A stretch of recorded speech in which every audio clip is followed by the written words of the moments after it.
Seigneur, que ta grâce, seule ta grâce. Nous voulons instaurer un état de droit. Et dans un état de droit, il y a une justice indépendante. Ce n'est pas à l'individu Félix Tshisekedi de commencer à faire justice.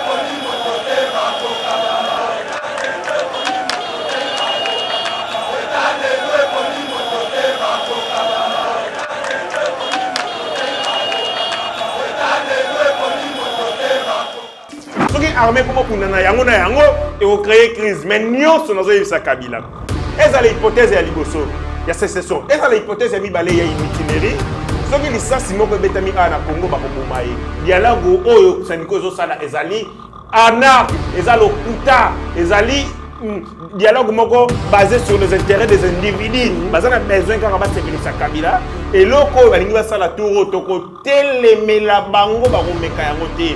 Pourquoi bazalaka toujours sur ta commune occasion to kota na histoire to en finir na régime dictatorial ya Kabila bango ba yaka pona kopesa un second souffle oyo bazo sala wana ezali second souffle bazo pesa Kabila pas respirer biso ba yebisaka biso soki omoni ndoki belela ye na beleli senko bandoki e bolingi Congo te tala non loko musu na kopesa yo est-ce que yebi ke basango wana bazo telemela gratuité d'enseignement est-ce que oyo ndima yako FCC akoyo ko makama dépassement budgétaire na mboko te pour dépassement budgétaire eza lokola fufu ya bata FCC eza lokola bilié na bango baliaka yango mikolo na mokolo non système wana kozala na deux présidents o moko azosala moko na bilanga ya manyoko mais azofutama ndenge moko na président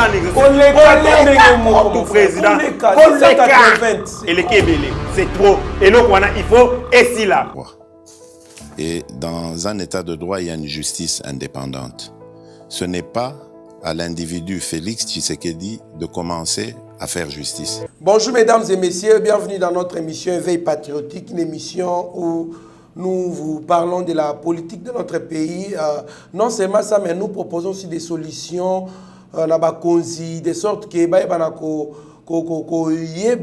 koyoka oyo petit peuple o biso to vivaka na ye en tout cas chaque jour na ba veni na biso na ba quartier na biso na ba wenze na biso o ya lobaka puisque des fois il est un peu difficile ba konzi ba kitati na niveau ya sewana ba ye ba réalité oyo petit peuple a vivre comme ça tabikaka mokolo na mokolo. Alors grâce ya biso ba etozali à proximité na bango to proposer à travers l'actualité to ali koyoka ou ali koleka na mboka na biso to ali ko proposer de sorte que ba konzi ba yeba na ko s'imprégner na ba idée wana bien que ba ali entouré na ba homme d'état ou ba conseiller ou ba licite ba mayele makasi ba diplôme belé voire même koleka biso mais quand même ba oki ko zaper en considération na o ya biso pour ezarape ou taka na base. Alors toko zala na mwana mboka héritier ngashi o toko beta liso la politique sur la 5 ans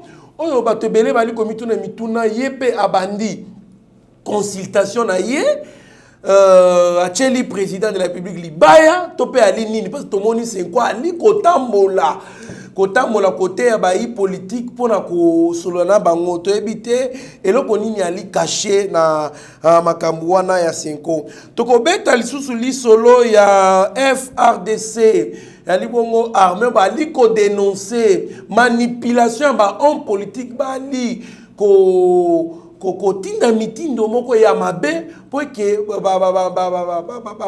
ba soldat ba e bana ko se révolter entre bango na bango ba créer mbutu moko na mboka ba profiter na crise politique ali ko ka na mboka na biso po nini te to beta peli solo ya dépassement budgétaire oyo FCC ali ko dénoncer la présidence de la République.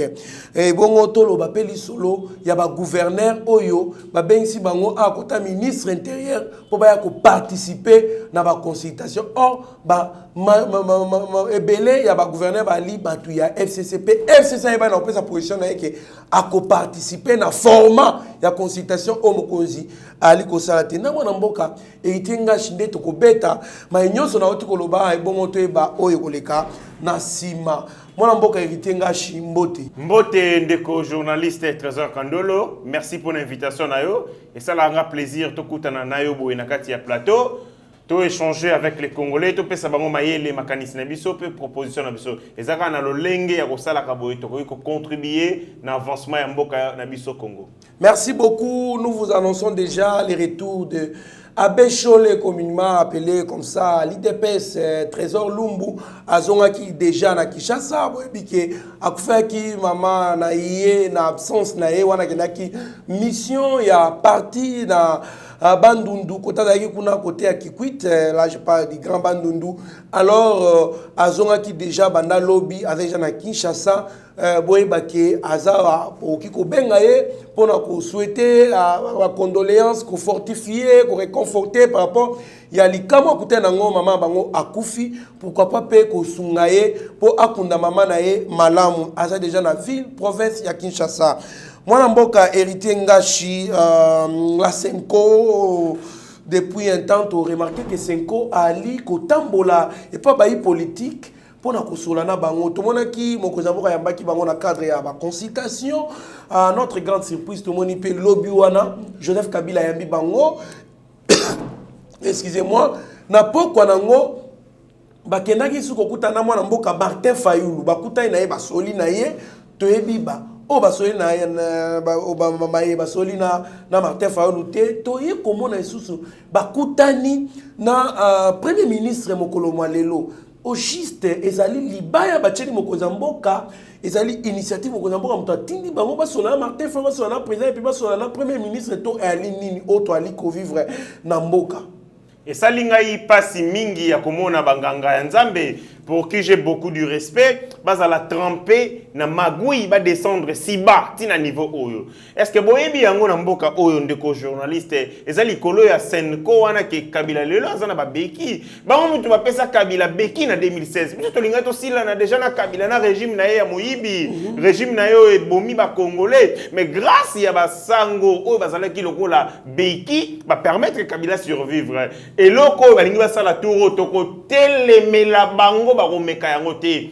Pourquoi bazalaka toujours so to komi na occasion to kota na histoire to en finir na régime dictatorial ya Kabila bango ba yaka pona ko pesa e second souffle oyo bazo sala wana ezali second souffle bazo pesa Kabila pas respirer parce que et continue la logique ya Kabila refuse le dialogue consultation au mokonzi mboka tie Martin Fayulu aboyi ko na kobenga ko taza cadavre c'est akufa déjà bango c'est comme to ko la musa ebembe parce que to bosana déjà avec l'arrivée de Bemba ya Moïse Katumbi na Kinshasa consultation na Bemba Fayulu solo na et c'est si là qu'il fallait que de kokundaye mais Senko et ko ressusciter moni ba kopo basala kanango ba ressusciter Kabila ba ressusciter Martin Fayulu ba lingi basala dialogue parallèle mokonzi mboka tie dialogue pour aimer ma congolais na sali populaire to longola régime ya Kabila to réduire influence na ye ce genre de la Senko veut les ressusciter na telemeli bango na ko telemela kakaka bango eloko ba ko sala ko simba te biso nyonso ba congolais tozoza na misu pe elikia na consultation ya mokonzi mboka po yango ne muto ko bikisa ba congolais mais o ba zo sala wana ezali aventure pour na intérêt ya Kabila ba ressusciter Kabila eza pour intérêt ya Fayulu pour ba ressusciter bango ole biso congolais tous à la réunie autour ya mokonzi ya mboka ba que nous ça dialogue parallèle à côté oyo et ko reprendre tout intérêt ya ba congolais te dialogue oyo saniko zo sala ezali anarque ezalo kuta ezali dialogue moko basé sur les intérêts des individus bazana besoin quand ba sepelisa Kabila ba sepelisa Martin Fayulu ba pesa on peut place na gâteau balia alors que problème ya congolais et que nous résolu que il faut bâtir yango en réalité on pouvait bien les arrêter parce qu'ils peuvent pas faire un dialogue parallèle nous les yeux sont rivés la consultation bah il y a une cafouillage distraction peut-être que nous retard makamona aux attentes na tina makoté mon beau héritier je ne comprends pas Tout le monde sait que le problème, c'est Joseph Kabila. Kabila n'est pas appauvri les Congolais. Kabila a détruit ces pays, a tité un niveau trop bas, jusqu'à tel point l'IPA, Congolais comme on défend l'IPA. Mais comment c'est-il que Basango, Bayebi bien, que Kabila ne veut jamais, n'aime jamais le bien-être des Congolais. Et puis les loyaux, tu sais bien que Kabila a tiré un gros jambe. Oh, il y a pas de mobimba. Voi même 5 ans, 5 ans qui m'ont causé un bon caquet. Mariage, un mariage, je m'ai mabé ko sangana Kabila. Mais comment c'est-il que Nengo uti koloba 5 ans azo kendepo azongisa Kabila na scène politique. Oh, les lots comme on conseille le quoi passer pour que nous cette rupture à travers le discours de Joseph Kabila. C'est quand on a 5 ans. Alors ça la démarche. Pour bien-être à Congolais, tout 5 ans a commis contre les Congolais. Question autour des ali question ya mayele makasi. Na sepeli ndenge o timoli poti nanga penana loba. O lobi senko ba uteki koloba ke mariage ya Kabila na Félix ezali contre nature. Mais les lotons va zoni sous ko consulter Kabila pour ba zongi saye na kati ya solution alors que yemo zali problème na mituni est-ce que ba sango mayele sili bango na koloba te ke ba zoba mais na lobi est-ce que mayele sili bango parce que kala mingi kaka te ba uteki koloba ke alliance na bino ezali mabe et puis mon konzamboka ayoki makamba loba ki ba lobi ah OK lokola lobi bino nyonso même nzambe na likolo alobi mariage na ngana Kabila ezali mariage contre nature na salela makambo bosenga mon konzamboka ninga salela bango zo ba changer. Ok, il faut beaucoup de non, je suis certain.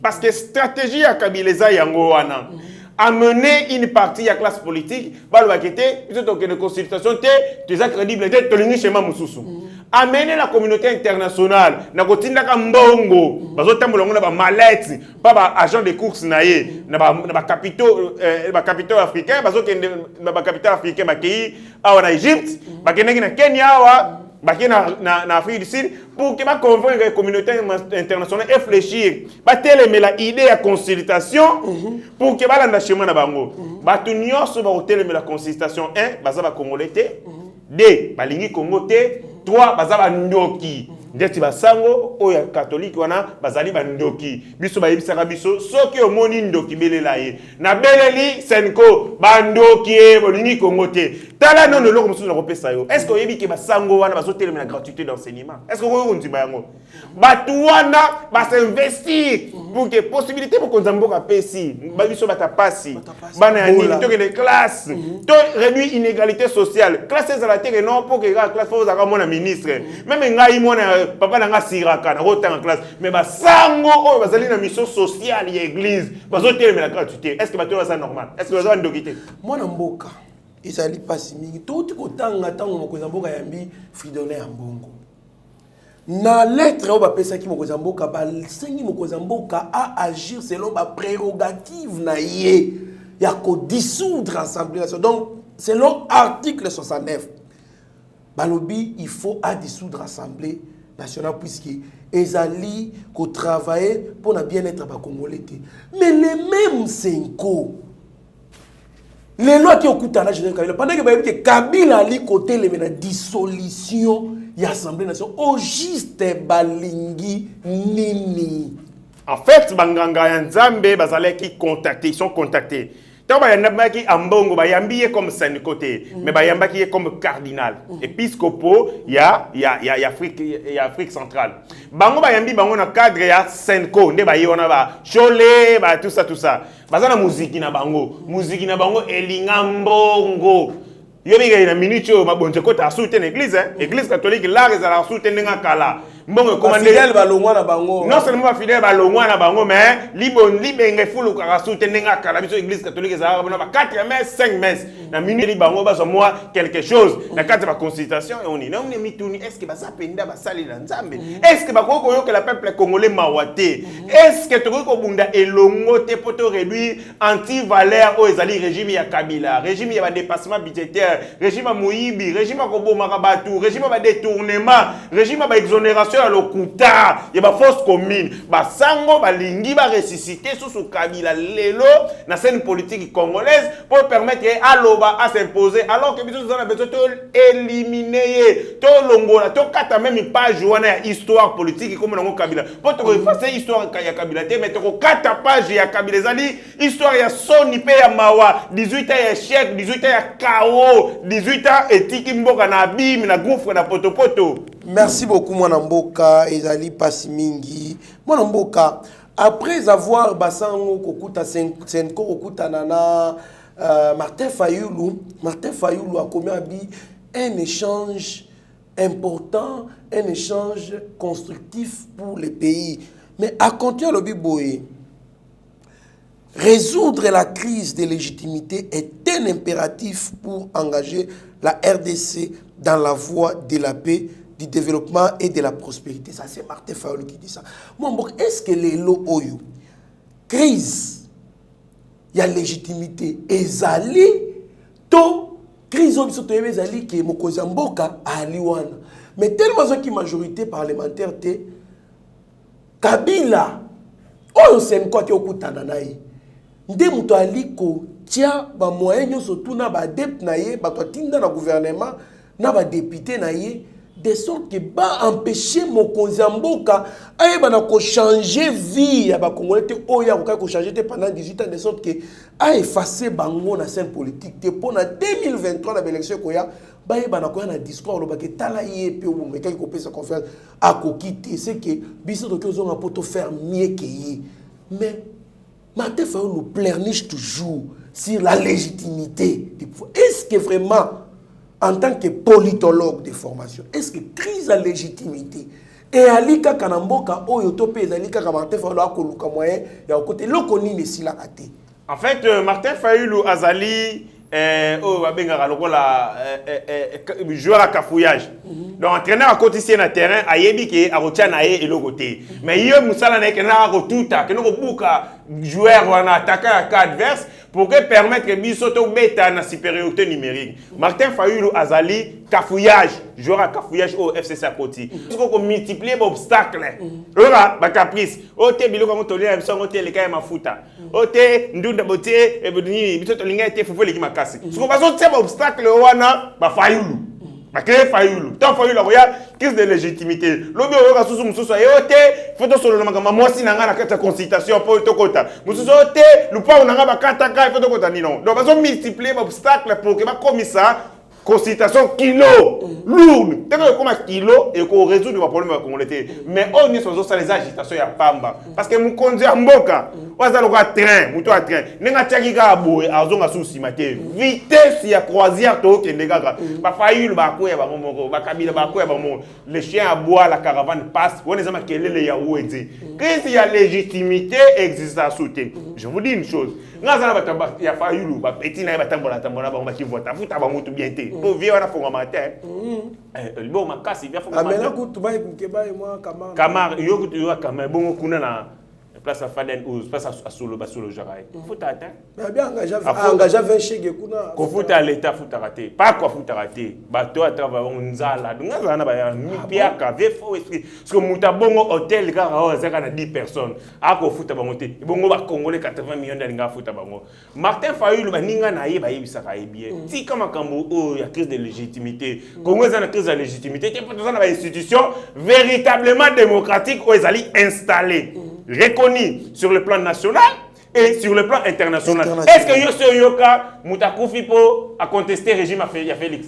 Tu as déjà vu. Parce que l'indicateur il y a que la légitimité et la bongo. Refus acceptation. Il y a pouvoir, pas peuple. Est-ce que le pouvoir, il y a Félix a contesté? Non, il y a est-ce que ce Yokata Ndinzi, la toilette, il y a Félix? Non, le pouvoir est légitime parce qu'il reconnaît le peuple. Et ça, émanation au peuple. Ce que Félix a allé, Boubalandier. Azonga Boubalandier. Akene Boubalandier. Mais lobi otalaki descente na ena elenge sa. Azala kaka bongo, ngana mona bato bazolela po ba monier. Béton, ba ba atandela ema puta. Légitimité yangwana. Légitimité c'est ça légal, mais légitimité c'est ça sociologie. Légitimité difficulté sociologique, c'est comment batu bazomona mokonzi ya mboka. Président de biso amonie, batu mususu mona apesa bango loka reliate. Est-ce que boyebi que situation économique ya sikoyo eza mabe koleka oya Kabila. Mais est-ce que tu sais que batu balingara Félix? Pour la nini? C'est parce qu'ils savent qu'avec lui, nous avons l'espoir.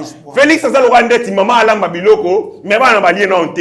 Mais solo déjà tout à Damas et ça l'idée pas un espoir. Pas na balien Banzembo, Père choc pour baby que Damas et Goya. Mais c'est là Kabila sur les Bongo. Hein? C'est là Kabila sur les Bongo. Mais c'est qui là? Parce que les gens n'avaient ni confiance, ni Balingara était, parce qu'ils savent qu'il a détruit le Congo. Mais Félix Tshisekedi même n'avait Bitumbo, quand j'ai besoin de Salamo, Congo ne va pas faire espoir. Tout le monde a Tolia. Papa qui n'est Moussala Tolia, tous les gars a Tolia. Donc, le régime à Félix c'est ça bon. Espoir et belé pour battre Balingi Yango. Tout à fait. Mon mboka, en tout cas, il y a pas si mingi, comme mon amakambu, il y a Salema. Pendant que les Congolais ont posé à Kimia, mais il y a des gens qui privilègent l'intérêt individuel là-bas. Parce que c'est totalement bien démarche au matin, ça n'a pas né mon cousin, beaucoup font ma beaucoup na surtout démarche au matin, ça et ali pour na intérêt ya yemoko. Parce que ebi que soit qu'il place Jean-Pierre Mazali, Moïse Mazali à se retrouver. Voilà, il faut un schéma, il y a illégitimité à pouvoir ce qui n'est pas correct. Il y a prouver légitimité sociologique et puis légitimité légale. Alors, moi, dans Mboka, tu as dit que l'émission na biso, ezali li kamusu ali ko sala ba Congolais passe ali bongo menace. À travers ma lettre, Joseph Kabila a adressé Batuna Mokili Mobimba État, à combien qui paie secrétaire général des Nations Unies, Mukanda, pour qu'il faut Félix Tshisekedi respecter l'accord FCC cash. Yango ne ali accord ali ko stabiliser Congo. Or makabayema biso to ali ko vivre ko bika na mboka biso ali mususu po to mona ke accord wana ali ko sa ke ba Congolais bazala kaka na mimi pinzoli na pinzoli na miso puisque ali kaka nzala minyo ko empêcher mo na mboka ayeba na ko faire asseoir idéologie na bien pour ba Congolais ba se retrouver. Mais tant on lobaki ke ba conséquences na yango et cause là donc terrible, cause là incalculable, c'est-à-dire à mettre en fait République démocratique du Congo. Donc il peut aussi créer même une rébellion, soit affronter les présidents militairement parce que Azali n'a pas assurance d'ailleurs mon ami peut ça puis surtout éviter. Moi on peut mettre moni Leila Zerougi, Azali Bongo représentante il y a le secrétaire général des Nations Unies, dans la République démocratique du Congo, Ali Bongo Monisco, à lobby, dans la radio Kapi à lobby, pour mettre les faits, à lobby plutôt, la guerre n'amène pas la paix. La justice doit aussi faire son travail. Toye Komona, ambassadeur américain Mike Hammer, a relayé message au radio Kapi à Twitter qui a Leila a relayé a commis bien dit. Mon mboka. Na habité o ali politicien. Au salapé politique. Okoki kolimbo ela ba congolais message wana nini. Na ndengeni puisque to moni message wana on dit ali réponse na Joseph Kabila Lobaki. Réaction na ali. Merci beaucoup Otuni. Olobi makambo ebele na kati ya mutuna na yo, mais nazo répondre en méthodiquement. Na kei ya liboso menace ya Kabila. Na kobanga te na koyebisa ba congolais Kabila akomi na suka. Azana des hypothèses o akoyi kosala.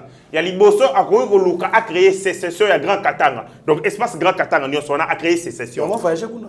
Yango alidia voyager nazo comme nazo kene na solution. Ya liboso alinga sala ya wana de la même manière que Salamaka en 1961 donc toujours indépendance crise de Salamaka Katanga et Sengala parce que yemo ko pa lobby tokoki kozonga na discours na lobaki na kinganga na bito kozonga na makambo ya 1960 ya Lumumba na Kasavu. Merci beaucoup Nengo tenga mai na kata maloba dangai. Moi je suis politicien, je ne suis pas entré ya kosala ba flatterie. Il faut na yebisa mokonzi ya mboka makambo ndenge zoleka po epesa ye mayele po service sala musala. Kabila za na des hypothèses ya liboso ça la sécession et espace Grand Katanga nyoso wana. Majungu boyote Katanga lobi elongwe na ngona Congo pour créer crise parce que lui alingara Katanga mingi même si balobaka kaza soki kuna pour variger ces alikuna. Est-ce que Katanga appelle Lingakae? Te Lingakae pour preuve banda kaka Moïse Katumbi alonga babe banana Moïse. Kabila la suna katanga te alinga kola suna katanga te akoma ko fane na bakongo kima popularité o banda ko mona ke Kabila komi na katanga mo bato bayambie ba mama likolo ya Moïse mais likolo ke bien na Moïse bakabona alinga suna katanga te terre na ye koma bakongo ya liboso ezali sécession ya mibale akoki ko créer mutinerie na kati ya armée parce que ça na ba généraux politiques ti lelo bazali non Félix alongola bangote ba généraux na ye yo monaka yeso mona na mboka ni nango négociation politique négociation politicienne de généraux parce que nous représenter famille politique FCC et ça la makaka a na mboka na biso Congo ces généraux sont des généraux politiques na Congo ko zo gradité na régime ya Kabila méritocratie ezalaka te pozo grade pozo mutu ya perdre c'est-à-dire il peut instrumentaliser ba troupe wana pour que ba créer mutinerie mboka comme ingouvernable ce qui armée comme punana yango na yango et au créer crise mais nyonso nazo yebisa Kabila eza la hypothèse ya liboso ya sécession eza la hypothèse ya mibale ya mutinerie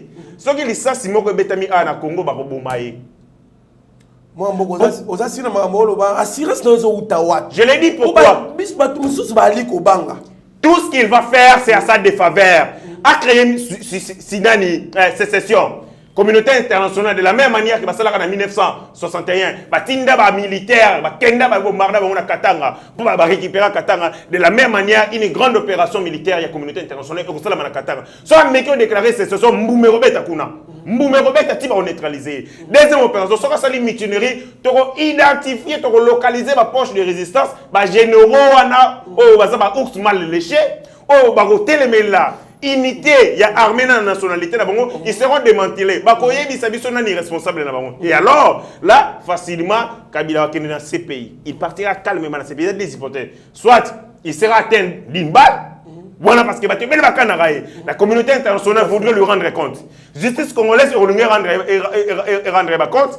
Et aussi, la famille est victime, ils sont endeuillés. Les colons et la barbarie, le régime, ils vont rendre compte. Ça, c'est Yaliboso. Il y a la famille, la justice, il y a des éléments documentés. Il y a ce qui a été gestion de calamité, la force commune. Voilà, malem dans ces pays. Nous avons conseillé.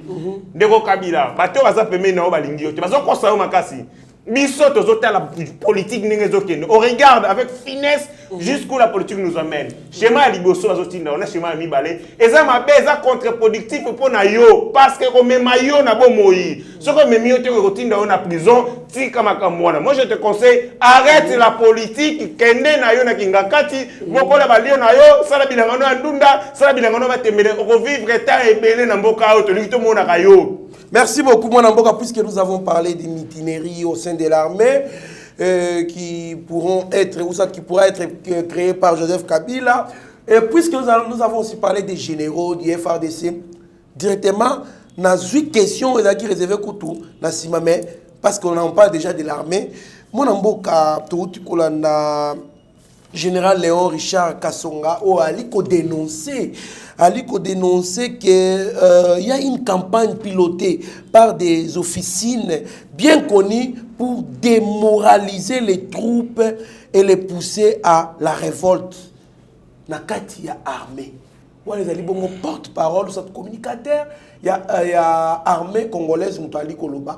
Donc les alliés na politiciens ont déjà manipulé les généraux, les militaires, de sorte que se révolter contre les militaires, pour créer des ordres de sorte que la crise ils ont créé dans la République démocratique du Congo, de sorte que instabilité, Oyo Kabila ali ko prôner chaque jour et salim.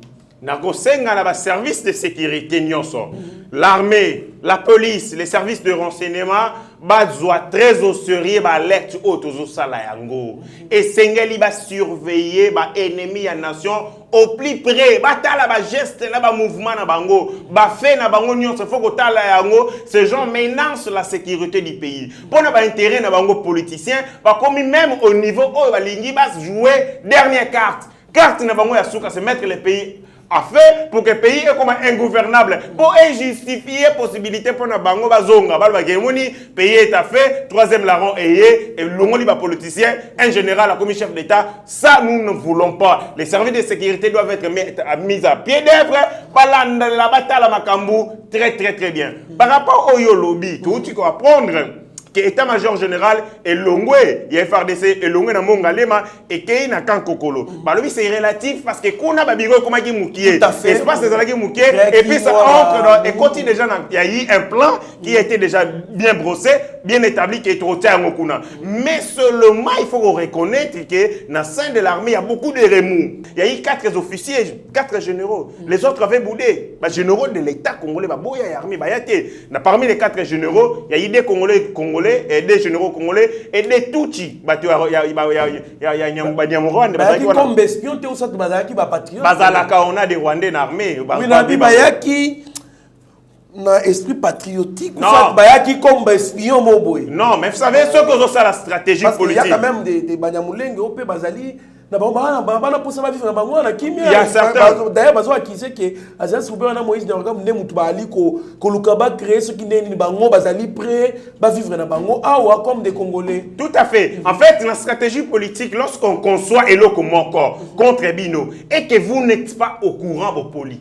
Yango ana mona ka place nyonso tozo décision malamu pona mboka na biso ba filtrer bazanga raté parce qu'ils sont là pour ba yoka nini tozo za la pour bazana facilité à anticiper biso na yebite na contexte nini ba généraux wana ba yaki na mboka na prestation de serment mais je note que ba généraux ebelé à FRDC ba sabotaka prestation de serment il y a beaucoup ba saboter yango ba doit ba raison songolo pakala vous savez que les forces armées bazali teni na kozala na droit de réserve bazaba militaire bazaba politique te moye baloba comme ya politique te soki toyeba ki to tuna bango moko papa yo yaka te ba koyisa biso ba raison mais biso ba robate na boyaki na ngapo kuna elinge ko melanga makambo poto mona ka ba généraux bazo participer na ba réunion politique ya FCC je vous cite est-ce que mona ka Didier Tumbate na makambo ya FCC chef d'état-major. Il négocie d'ailleurs, il a négocié le gouvernement. Ça c'est grave. Le gouvernement il aurait l'unkamba avec les cash en représentant Joseph Kabila. Est-ce que Didier Toumba Kenda retraite? Est-ce qu'à Longo armée? Ça c'est une question fondamentale faut tout. Est-ce qu'à Longo armée? Est-ce qu'à embrasser vie politique à comment politicien le roi Ngai? Est-ce qu'à comment politicien le roi Pasteur Guili? Est-ce qu'à comment politicien le roi Kabundu? Mais comment un militaire, un officier supérieur s'il vous plaît des forces armées qui a occupé le poste de général chef d'état-major de l'armée congolaise se retrouve dans la négociation politicienne alors que nous représentons camp politique et contre un autre camp politique. Ça veut dire que tous allez dans l'armée à FCC. Tous dans l'armée à cash. Ce qui est le lot. Mboke balingi ba attaquer biso pas ennemi rwandais. Tant au général a tinda bien ezama mba ya cash etalingate chef d'état major mutatilinga Félix azape chef na ngati. Chef na Kabila. Rwandais kota na yo boma soko boma na. Place oyo Kabila linga kene na biso ya mwana. Neno zo senga mukonzi ya mboka anome ba généraux ya sika. Ba bisinga katindi batu na formation. Mais ils sont où? Azobango atia bango na armée alongo la batu nyonso na armée o azana confiance na bango te pour que commissaire armée na biso véritablement national pe au service du peuple. Ce qui armée ça va continuer à inféoder na famille politique FCC source ya mal robanda wana mitinéraire robanda likola ba généraux ba instrumentaliser ni une chose je vous dis est-ce qu'on yebi na uté ko lubango on vient de tuer tout récemment na Nyunzu aza capitaine Ndundu capitaine aza chargé ya paye ya ba militaire ba beti ya masasi pa baninga na ba lobi bazo futa ba moté muta bloquer mbongo ya salaire ya ba fonctionnaire ezali ministre FCC sele ya la bouli ça veut dire ba stratégie na bango baza na besoin passer comme makasi mata susu baza na besoin ba militaire ba comme sauvage tozo futa maté po ba balukela mukonzi ya mboka et biso etake ba congolais tozo yisa mukonzi ya mboka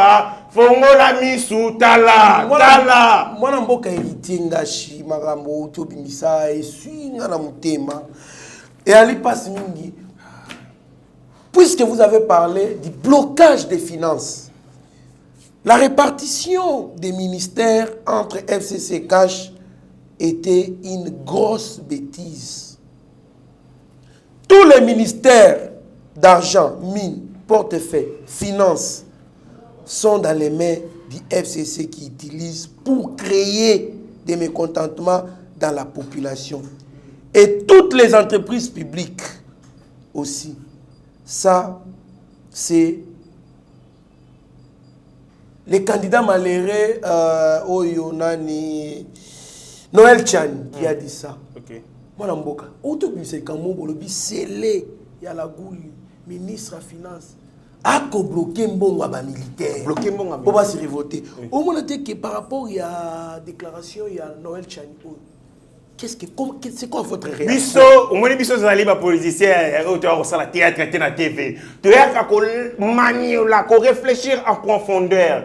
Mboka etambolaka na biloko ebele. Mais babiloko ezali clé pour na mboka, tozali une éducation, tozali na mbongo, mbongo à travers mbongo, oh tozomona budget, mbongo ezali lokola elakisaka vitalité ya mboka, mbongo elakisaka force ya mboka, eza miroir ya mboka. Mais quand vous avez quelqu'un bazana mbongo, parce que biso pouvoir na biso en Afrique, ezali pouvoir militaro-financier, eza assis sur deux axes seulement, l'argent et la force militaire. Si Félix Tshisekedi, force militaire, azalongo mobimbate. Parce que le ministère de la Défense est allé dans FCC. Vous comprenez? Azali Karana, ministre délégué auprès du ministre de la Défense. Ou Azali Moutunaye. Ok, le ministère n'y est allé à Mbo. Il paraît qu'il est manipulé par les FCC. Je parle sous réserve. C'est normal. C'est normal. Je n'affirme pas. Parce que Tolandi, il dépêche quand même. Je reviens sur ce que j'étais en train de dire tantôt. Vous avez les ministères Nyonso et ministère Mbongo. Banana engagement, ordonnancement, liquidation, Nyonso bazali na FCC. Ce qui est prioritaire, il y a FCC, Mbongo. Par exemple, Janine Mabunda, plus de 1 million de dollars ezali budgétisé. Net nenge bapesi ba conseiller ya Ilukwamba. Il y a Pepe Ilukamba, nani Pakaloui, ba conseiller na ye bazo sala eloko moko te chômage makasi, bapesi ba conseiller na ye ba prime exorbitante. Mais na minute oyo, ba fonctionnaire à l'état ba futamité. Situation wana inédite et ça la massou sur la 2012, ba fonctionnaire ba Tamaraté. Et en 2012, et au en 2020, dans le régime de Félix. Parce qu'on a besoin de salir Félix Makassi. Pas comme c'est impopulaire. Parce que comme ça, c'est sandier, comme faible. Alors, on va zouiller, va manipuler, va s'initier. Et puis, ce peuple congolais, toujours tel, mais toujours dénoncé. Ministre, on a scellé, il y a la gouli, il y a ça contre papa Nangaï, il y a Nyokoma, et cynisme na makasi za mutemo mabe makasi za bondoki mwana mobali wana na union sacrée ndenge tozo gouvernement bakolongwa kala mingi te mwana mboka éviter ngashi puisque vous parlez na ba facilitation ya décaissement ya mbongo na ba membre ya FCC. On aurait appris que retraite ya FCC Ilunkamba a décaissé qui mbongo pona ko financer yango. Voilà pourquoi le chef de l'État a retirer à Botolier signature, il y a décaissement, financement, surtout, il faut au préalable à informer chef de l'État. Ce qui était, qui voit même qu'on a pour la fragrance. Moi, Namboka. Quand on a dépensé Bambongo, mais quand on nous parle du dépassement budgétaire de 14 000% dans les dépenses de la présidence, c'est une calomnie.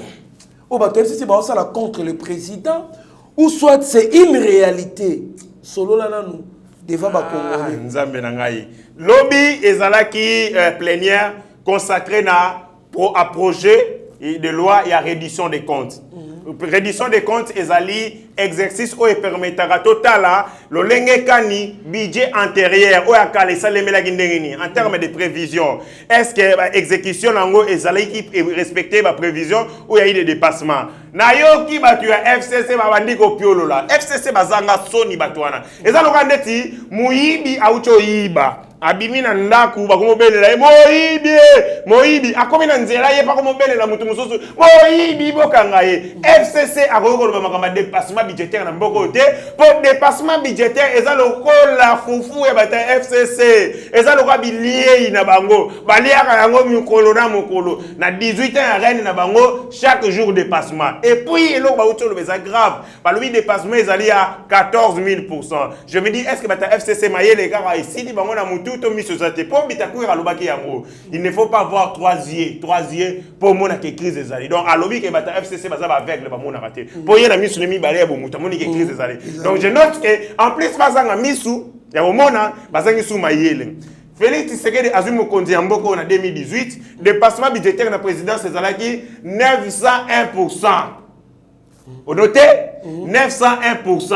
À réduire yango, si aeko kitisa yango, na 501%. Donc, de 900, ezalaki 910% à kitisi yango. Ouais, dépassement budgétaire. Ouais, dépassement budgétaire. Kabila Taka Bimi en 2018, à Tiki, dépassement budgétaire, il y a 910%. Félix, il a le mandat, année na moko. Ti lelo a kitisi yango, ti na 409%. De 500, à 501%. Soit à réduire le dépassement budgétaire de la présidence à 409%. 409%. Dites-moi, entre China Rambo, entre Nani Tumbazazu, où a sali 900% de dépassement budgétaire, na Fatih Beton, où a quitté yango na 400, na 501, Nani Moyibi Solo.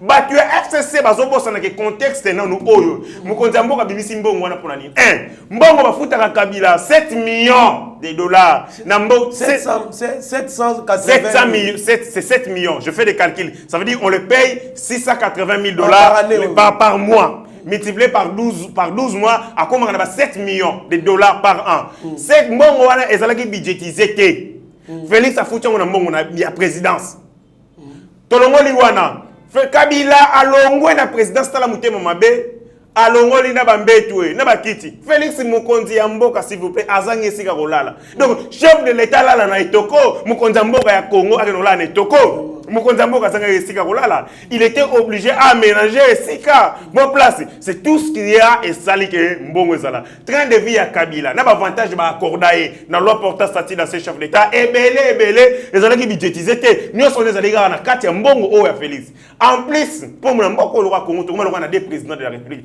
en termes il y a dépenses publiques de l'État parce que il y a un mbongo o eza prévu pour le fonctionnement ya Félix et ça sont un mbongo mususu o ngana to nyoka maka pour te futa Kabila pour le fonctionnement na ye sécurité na ye consort non système on est kozala da des présidents o moko azosala moko na bilanga ya manyoko mais azofuta ma ndenga moko na président en exercice ko président et le Kébélé makambo o fo sila o tozali na des présidents de la République président de la République moko azosala musala pe ba congolais mususu fantôme afani na bilanga na ya manyoko mais azozwa mbongo ko leka kutu o azana ici parce que soki na tali mokonzi mboka salaire na c'est à peu près 15 000 dollars o biso to yebi 15 000 dollars mais wana mususu asalaka eloko moko te alobi yan bafuta epete te bafuta abina goma kena asimba peta salaire na 15 000 dollars on peut na asimba pete et bongo mitu ka tout tambolanga zo carte te na le président de la République Félix Tshisekedi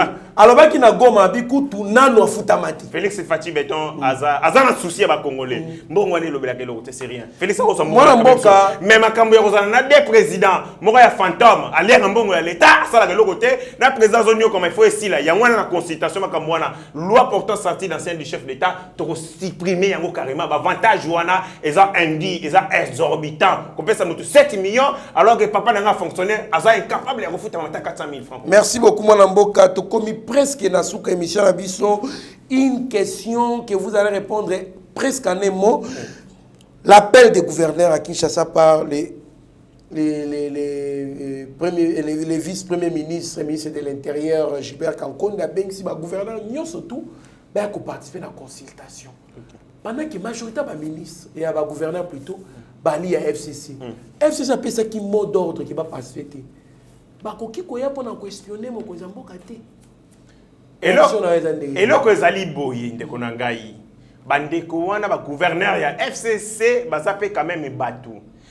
Seuls les imbéciles qui ne changent pas. Seuls les imbéciles qui ne changent pas. Bato bazali na boania na mutu. Bato bazali na bolingo. Bato bazali na mawa pona ba congolais à un certain moment il faut se remettre en cause.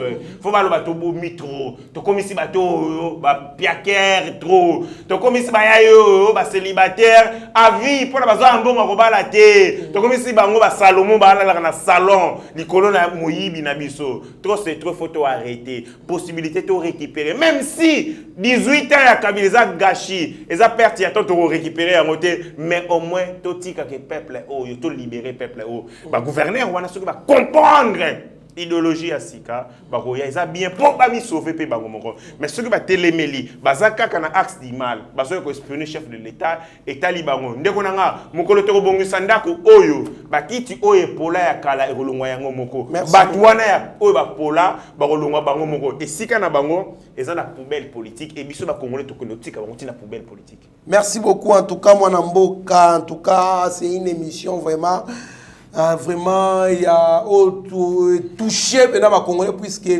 ba point auto traité ou soit auto lobeli il y a ba point moko vraiment où ali ko simba mitema ba Congolais il faut ça la Congolais té pour émission et révolté au té moi Mboka lelo na koloba mingi té puisque moi monsieur Epe Sakanda dans la caméra ya Steve Konde na Rabi Mokoko au PC là malobano ya suka au s'adresser na mokonzi mboka à propos ya makambo nyonso tuto ali koyoka ba o menacer république ba chango moto o lobela ba militaire congolais et bongo o lobela pe peuple congolais to conclure émission caméra Steve Konde ngwana chef de l'état to voter au pambate to voter pour que au ça la transformation ya Congo Kabila Koga retransformer ba congolais te to pe siombela transformer biso pe la kisa congolais nzela makamunyo so o tozo yebisa yo mokonzi ya mboka na batu o bazolo ba ke ba kotia moto na mboka batu balingi batia insécurité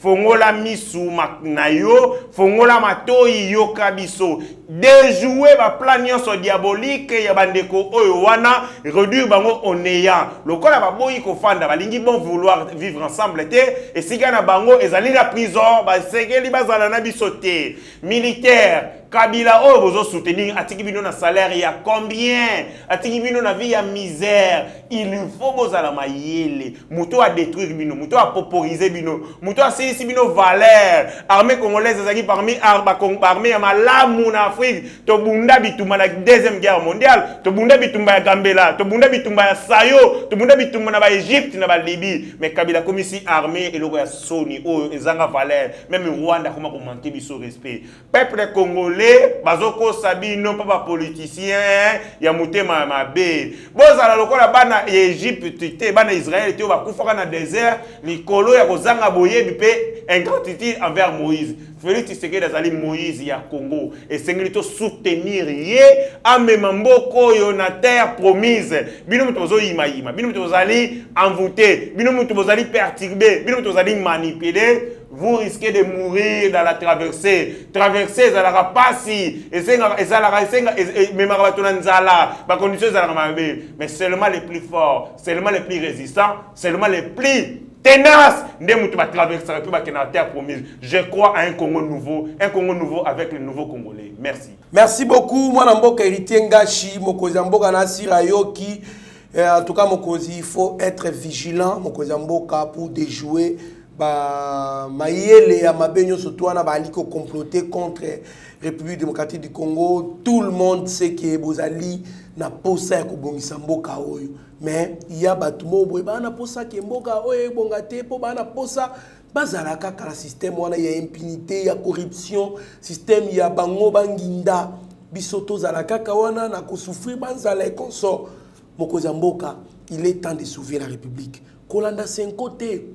C'est quoi le lobby bango mutu baza critiquer opposa ngai na Kabila kaka bangwana bangwa comme ça démarche ke bozonga na suna Kabila ba ebi bien que Kabila alingi bolamo ba congolais te bokoza mboka kona na Martin Fayulu te Martin Fayulu to pesa ki chance biso ba congolais to kaisa le quoi que Martin Fayulu occasion yango pour le baki que le peuple ne veut pas les mariages entre Kabila et Joseph Kabila le peuple veut au contraire les mariages entre Félix Tshisekedi et Martin Fayulu mais to kaisa le quoi là que en non son qui rupture entre FCC na cash mutwa liboso ya koya ko remercier ko pesa yo merci ko pesa yo longogne za la Martin Fayulu voilà à notre grande surprise Martin Fayulu comme ils sont contre yo te oyo to mona que Martin Fayulu alingi mboka oyo wana vraiment et revexé prena mabe alingi mboka mokonza mboka sala oyo majorité ya ba congolais c'est un côté au considère couche ya ba congolais nyonso